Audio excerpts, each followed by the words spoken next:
What you see here is not just a diplomatic plaque being removed from a wall. This is the moment when the last channel of contact between Europe and Russia was physically destroyed. Putin thought he had started a ghost war to stop aid trains going to Ukraine via Poland. But Putin was wrong. Poland read these attacks not as a simple crime, but as a casus belli directed by Moscow itself. What Putin thought was a tactical provocation or feeling out gave Warsaw a strategic nuclear button. Poland's retaliation came from an unexpected place, and its impact was devastating. Russian intelligence was waging a sabotage war, targeting the logistical heart of Europe using the consulate here. But Warsaw's response turned into a diplomatic counterattack that crippled Moscow on all fronts. As of December 23, 2025, the Polish government shut down Russia's last stronghold in Gdansk.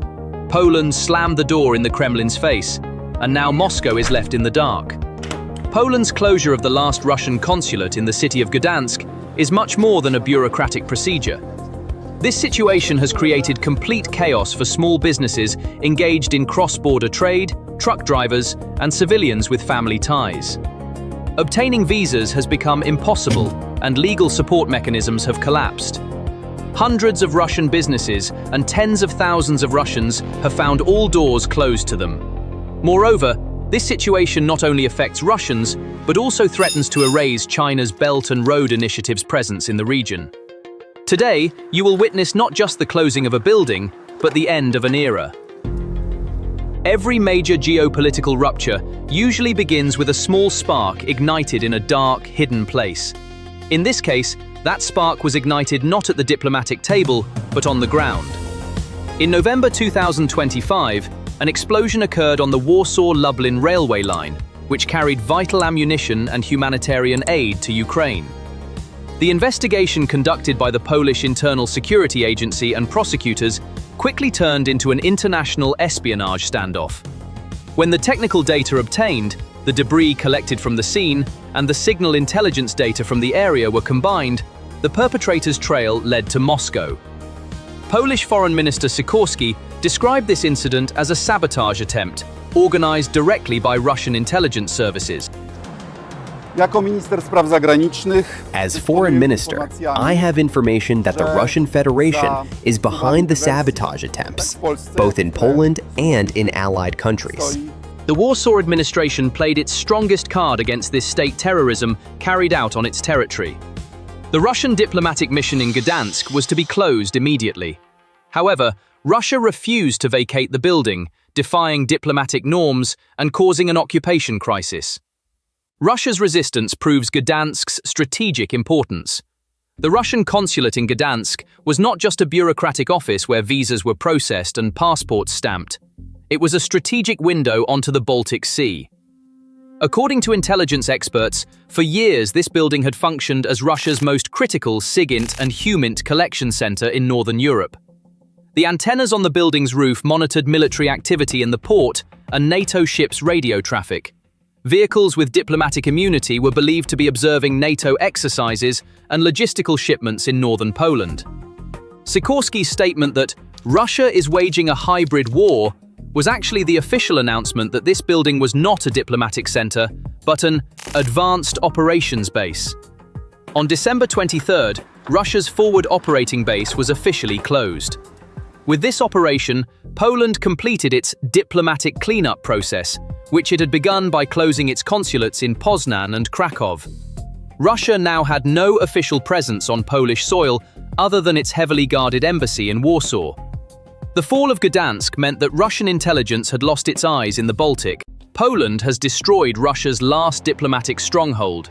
Every move Poland makes against Russia is critical. This is because other European countries view Poland's every resolute stance as a signal flare. First and foremost, Poland has enormous unifying power as a NATO stronghold in Eastern Europe and the Baltic region. Every move Poland makes is unifying for the Baltics. The Baltic countries, Lithuania, Latvia, Estonia, acting in complete synchronization with Poland, apply the principle of one for all against Russia. In other words, Poland was a unifying catalyst that brought Europe and the Baltics together as one body. Of course, this is a process that also stems from Poland's historical animosity towards Russia, but the war in Ukraine triggered it. And behind all these tactical moves, diplomatic expulsions and border closures, lies a much bigger, much more strategic and deadly reality that is keeping Vladimir Putin awake at night: the Kaliningrad Trap. For years, Russian military doctrine viewed the narrow strip of land between Poland and Lithuania, the Suwalki Corridor, as NATO's weakest link. Russian generals planned to sever the Baltic states from NATO by closing this corridor in the event of war. However, thanks to Poland's grand strategy, this equation has now been completely reversed. The Suwalki Corridor is no longer NATO's weak underbelly, it is a noose around Russia's neck. This new northern wall, created under Poland's leadership with the participation of the Baltic countries, has completely trapped Russia's military base in the heart of Europe, Kaliningrad. With Sweden and Finland joining NATO, the Baltic Sea has become a NATO lake. Combined with Poland's threat to close its land borders, Kaliningrad has become one of the greatest geopolitical hostages in history. Kaliningrad is no longer a center of power projection for Russia. It is an impossible-to-defend, logistical nightmare. If Poland and Lithuania completely shut down rail transit through Belarus, and Warsaw's latest moves signal this intention, Kaliningrad's only physical link to mainland Russia will be severed. In this scenario, Russia would be forced to rely solely on sea and air routes to supply its 1 million citizens and massive military base. And let us not forget that the sea is now filled with NATO warships and the airspace with NATO radars. Poland is well aware of this Achilles heel of Russia and is using it as a weapon. The sound of those iron doors closing in Gdansk echoed across the frozen lands of Siberia. In geopolitics, every action produces an equal or sometimes asymmetrical reaction. The Kremlin's response to this strategic move was not long in coming. However, the method they chose was more of a psychological approach than a military one. Moscow invoked the classic tit-for-tat doctrine and decided to shut down Poland's consulate general in Irkutsk on December 30th, 2025. At first glance, this situation may seem like a standard rule of the diplomatic game. However, there was a strategic asymmetry and qualitative difference between these two moves. By losing its presence in Gdansk, Russia was deprived of its observation capacity and operational eyes in the region. Poland, on the other hand, lost its representative office in Irkutsk, distancing itself from a spiritual bond rather than a strategic power. This is because Irkutsk is not just an ordinary settlement in Polish history. It is a center that carries the memory of tens of thousands of Poles sent to Siberia during the Tsarist and Soviet periods. Beyond commercial agreements, this representation in Irkutsk served the Polish diaspora there and strove to keep historical memory alive. By closing this consulate, the Putin administration took a step that targeted not Poland's military power, but the historical sensitivities and emotional points of its people. This situation can be seen as a sign of how limited the Kremlin's diplomatic options have become, and that it is now trying to communicate more through emotional responses. This is where the true value of Poland's latest move comes into play. Because the consulate in Poznan was not just an ordinary bureaucratic building for Russia and Kaliningrad. Poznan is located in the heart of Poland's western region, and most importantly, it is the junction point on the critical railway lines running from the US's main staging areas in Europe, Germany, to Poland, and from there to Ukraine. OSINT analysts and intelligence reports have been reporting for years that personnel working in consulate buildings under the guise of diplomats were actually GRU and SVR officers. This building functioned as a SIGINT, Signal Intelligence, collection center, monitoring NATO activity in western Poland, particularly military exercise routes, tank shipments, and ammunition trains. By closing Poznan, Poland has blinded Russia's most critical eye on western Poland. The timing of these moves is also significant. At a time when Russia is straining its logistical lines in Ukraine, Poland's decision has crushed the Kremlin's operational capabilities within Europe. The wiping out of Russia's ready-made network with a single decision will cost millions of dollars and years of time to rebuild the espionage network. We understand how much damage this move has done to Russia from the panicked statements of Kremlin spokesman Dmitry Peskov. Peskov's words, This is a desire to reduce the possibility of establishing diplomatic relations to zero, are not only an admission but also a surrender. Poland's move has also created a basis of legitimacy for the Baltic states and even Germany. European capitals, which have already expelled hundreds of Russian diplomats, now have a strong precedent for shutting down Russia's remaining diplomatic spy nests. The closure of the Poznan consulate directly puts Kaliningrad, Russia's most critical and sensitive region in Europe, in a deadlock. Kaliningrad is Russia's military and naval base in the very heart of the European Union. Its land connection with Belarus is provided only through a narrow strip of land called the Suwalki Corridor. Poland lies to the south of this region and Lithuania to the north. The closure of Poznan eliminated the Kaliningrad garrison and civil administration's observation and intelligence capabilities in western Poland. If a military unit cannot see enemy movements around it, it is forced to fight in the dark.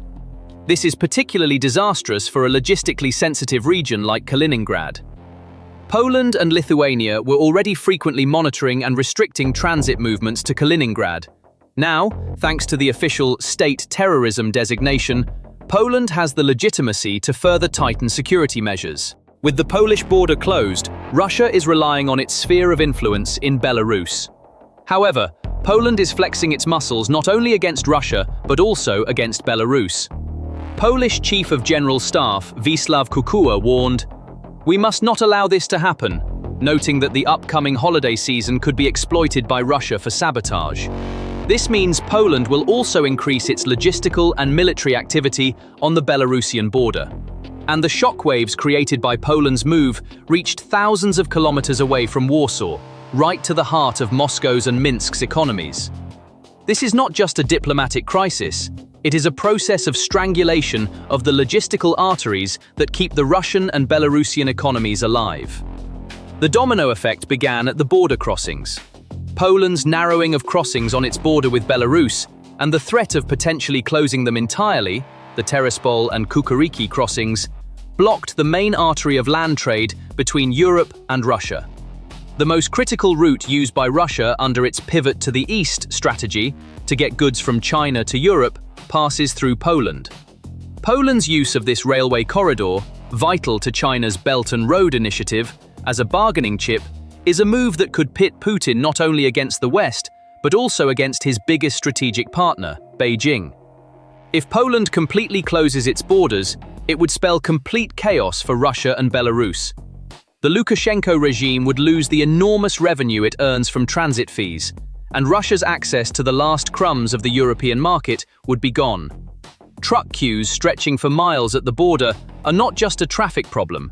They mean rotting goods, cancelled contracts, and bankrupt logistics companies. Russian and Belarusian truck drivers stuck at the border would trigger internal economic unrest, leading to a systemic crisis. Moreover, this situation also threatens Russia's parallel import network. The grey market routes used to circumvent Western sanctions have reached a dead end due to Poland's strict controls and threats to close its borders. As we have seen in the case of Kazakhstan, the impact of a logistical blockade can be more devastating than a defeat on the battlefield. Russian factories cannot find spare parts, shelves are emptying, and inflationary pressure is increasing. By closing this logistical valve, Poland is cutting off the oxygen supply to the Russian economy. This ripple effect also brings diplomatic isolation. Other European countries see Poland's resolute stance as a signal flare. The Baltic states, Lithuania, Latvia, Estonia, acting in full synchronization with Poland, are applying the one-for-all principle against Russia. This means the re-establishment of a continuous iron curtain along Russia's European borders, stretching from Finland to Poland. But this time, it is not the Soviets who are lowering the curtain, but NATO's eastern flank. In other words, Russia has hit a rising military and diplomatic wall at both ends of the Suwalki Corridor, the only land route to Kaliningrad. Warsaw's strategy is not to launch an all-out war against Russia, but to immobilize it economically and logistically, raise costs to unsustainable levels, and force Putin into a desperate choice: either stop the aggression in Ukraine or watch Kaliningrad slowly suffocate. What does this mean? Kaliningrad will have to be resupplied from Moscow by sea and air. This will multiply logistical costs and time. While Putin is already consuming the civilian economy with industrial cannibalism, the resupply costs and operational risks of a vital military base like Kaliningrad are now also multiplying. Putin's ability to finance the war is being undermined by this logistical stranglehold he has created.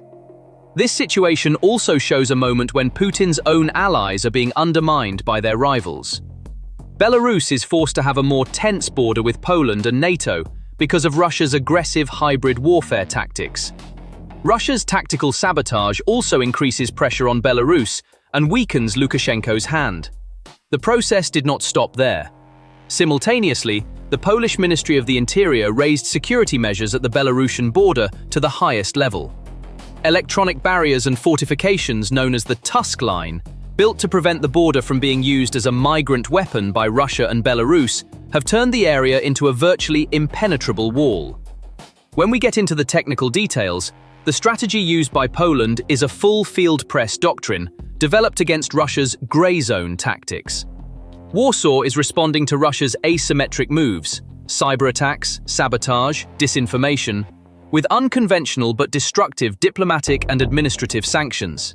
The Polish government immediately launched a massive military operation called Operation Horizon to secure critical infrastructure and respond to sabotage attempts. The technical details and strategic significance of this operation send a clear message to Putin. We are not afraid, we were prepared, and now we are responding in kind. As part of Operation Horizon, over 10,000 armed forces personnel have been deployed to critical infrastructure sites. These soldiers provide permanent protection not only at the border, but also on energy lines, telecommunications centers, and, most importantly, railway junctions through which NATO logistics flow in the interior of the country. This is a physical shield that reduces the chances of those amateur saboteurs hired by the GRU via telegram succeeding again to zero. This military buildup is not just a temporary measure. Poland has begun construction of the Eastern Shield, a massive fortification and security project costing approximately $2.5 billion for border security. This budget and determination show how seriously Poland takes the Russian threat and that it will not back down in this grey zone war. While Putin tries to finance these attacks, Poland and NATO are making a massive infrastructure investment that will completely blockade Russia. So while Putin wanted to cause minor damage, he has instead led to the permanent strengthening of NATO's eastern flank. This is a geo-economic trap that goes beyond classic military doctrine. Rather than bowing to Russia's nuclear blackmail, Poland is responding by rewriting the rules of geography and economics. Russia's Iskander missiles may be stationed in Kaliningrad, but the food for the personnel who will fire those missiles, the fuel for those vehicles, and the electricity for that base depend on the goodwill of Poland and its allies. Putin thought he was a chess master in the Baltics, but Poland overturned the chessboard and trapped Russia in a game where the rules are written by Warsaw. The Baltic Union is no longer just a slogan, it is a steel wall woven against Russia. Poland, Lithuania, Latvia, and Estonia have transformed their historical traumas into strategic anger and a disciplined plan of action. Faced with this unity, Russia's divide-and-rule tactics are not working. Gdansk was an important point from which Russia could observe NATO activity in the Baltic Sea. With the closure of this window, Moscow will have to interpret developments in Northern Europe based on indirect estimates rather than direct data. For a state, the weakening of its field observation capabilities is a factor that directly affects its capacity to develop strategy. Secondly, this picture shows that, in the context of diplomatic chess, traditional diplomacy is losing ground and opening the door to a new period of isolation. Communication channels that existed even during the most tense days of the Cold War have now been replaced by a deep silence and mutual barriers. The mutual closure of consulates is official confirmation that relations have reached a kind of freezing point. While the Western world is reducing its dialogue with Russia to a minimum, Poland's characterization of sabotage allegations as state policy takes the debate over international legitimacy to a new level. This situation leads to increasing questioning of Russia's diplomatic weight in the field. The repercussions of this strategic break on logistical disruption have the potential to affect trade routes. The northern route of China's Belt and Road Initiative has been plunged into serious uncertainty amid this diplomatic tension. On a route where diplomatic representation has weakened and security risks have increased, the sustainability and insurability of logistics operations have become quite difficult. Russia has actually suffered a serious blow to its critical transit position between Asia and Europe with these reciprocal moves. The shift of commercial flows to alternatives such as the Middle Corridor in search of safer ports carries the risk of a long-term loss of resources for the Russian economy. Please subscribe and don't forget to turn on notifications. Thank you for choosing us.